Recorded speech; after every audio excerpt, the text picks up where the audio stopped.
the Geek Squad. Hi. We are twins. Yes, twinlets. Twins. Yes, we are. I am Jane. And I am Jack. And I'm Jack. Sorry, he's a little forgetful. Okay. Oh, okay. And today we are here to talk to you about a very serious topic. Now, it may affect some of you and it may not, but you know, it's still serious to us. Okay, Jack, why don't you get going on this topic while I fix my hair? Well, I believe that it may affect many of you due to 90% of the teenage community using the internet. Nerd. But we will today be talking about teenagers and how the internet affects them. Alright, let's get started. So, depression, come on. There are so many teens out there that get bullied on the internet. I mean, there's so much suicide from just the internet. It's crazy.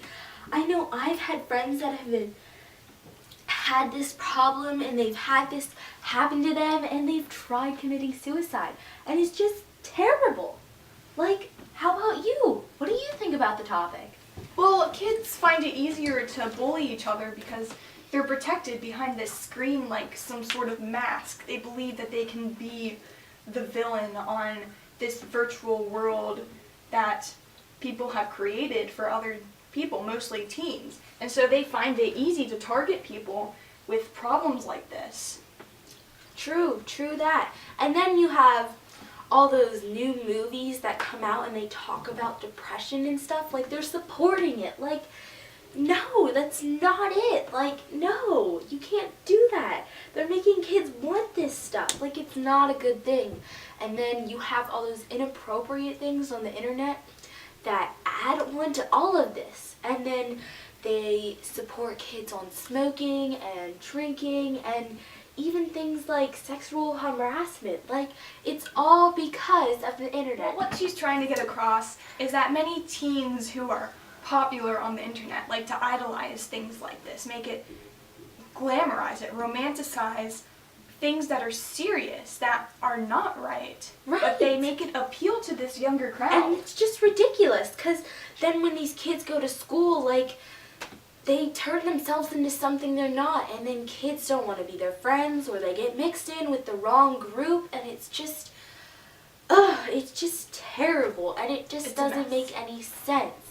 What is our world coming to these days? I'd also like to talk about how the internet can lead to these certain mental illnesses, that teens don't have to come onto the internet already having these mental illnesses, but they can go onto the internet and develop it from it. True. Such Very things true. like insomnia from kids. What's insomnia? It's a sleeping disorder, and it keeps kids awake at night, causing them to sometimes have to take medication in order to go to bed. Or if they don't, they end up being restless at school because they only got like 2 hours of sleep. That's true. I have many friends with that issue.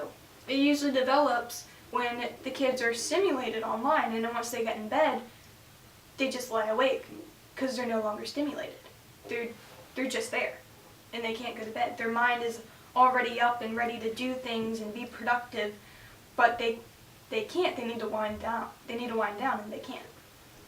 So that's one of the very serious issues. And all these things just revolve around the internet.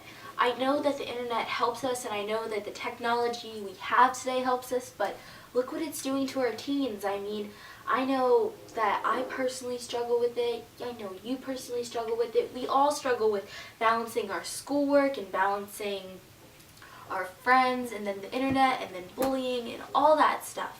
And at some point of our lives, we're going to have to give that up a little bit. I mean, we're not going to be teens forever. And I know there's the saying, YOLO, you only live once, but the internet's not helping us there.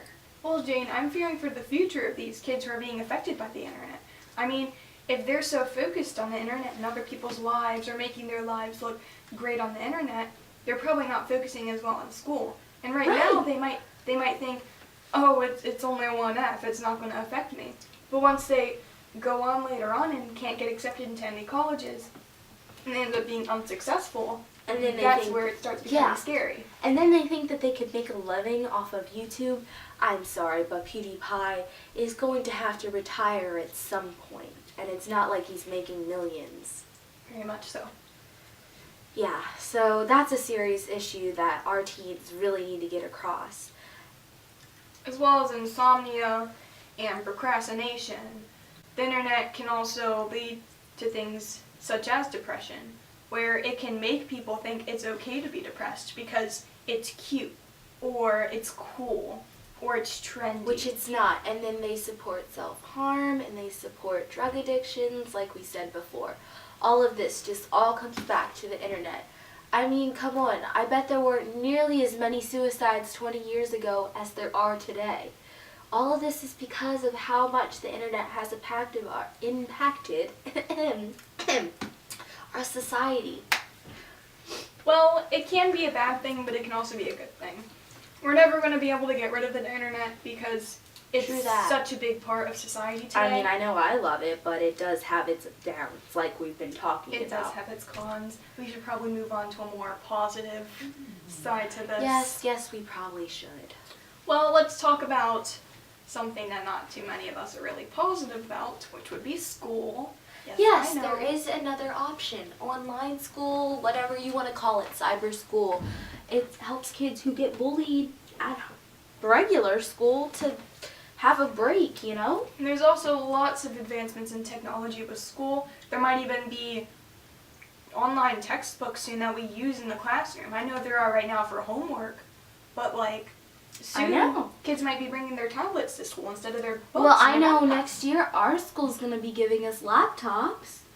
So, yeah. Well, that's because we're at a tech school since we're smarty pants. Yeah. Yeah. Well, besides all that, the internet does have other good things about it too, like you can share your artwork, such as your photography, or if you maybe take pictures of your paintings or your clay work or whatever. I know we're both artists, and even though we don't look like it, but you know, we share lots of our stuff on the internet, and it's a great way to get it out there. It's also a great way to get out music. I mean, I know back then it was pretty hard for people to get out there in music. It was really hard for people to get out there in the music community because there wasn't technology like we have today where it's easy to share our music. But nowadays we can just simply post a video on YouTube and record labels can notice us and pick us up. I mean, it's just so much easier. Workout videos, it lets us have so much more access to things that we never had like that help get our healthy lifestyle going. I mean, just so many great things. Yes, like football players who promote healthy living on YouTube, or that 360 organization. I mean, come on. So, I mean, the pros of the internet. There's also good sides for people with mental illness. There's suicide hotlines. There's hotlines to just talk if you're feeling really upset. And then the internet quite isn't as bad as we can make it out to be, but it does have quite a bit of cons. Even though we'll never be able to get rid of it, it does help us a lot in our world today. We just need to learn how to stay safe on the internet, and what sides to avoid, what people to talk to, what people not to talk to. Thank you. Peace out. We'll see you next time on the next episode of Geek Squad. Yep.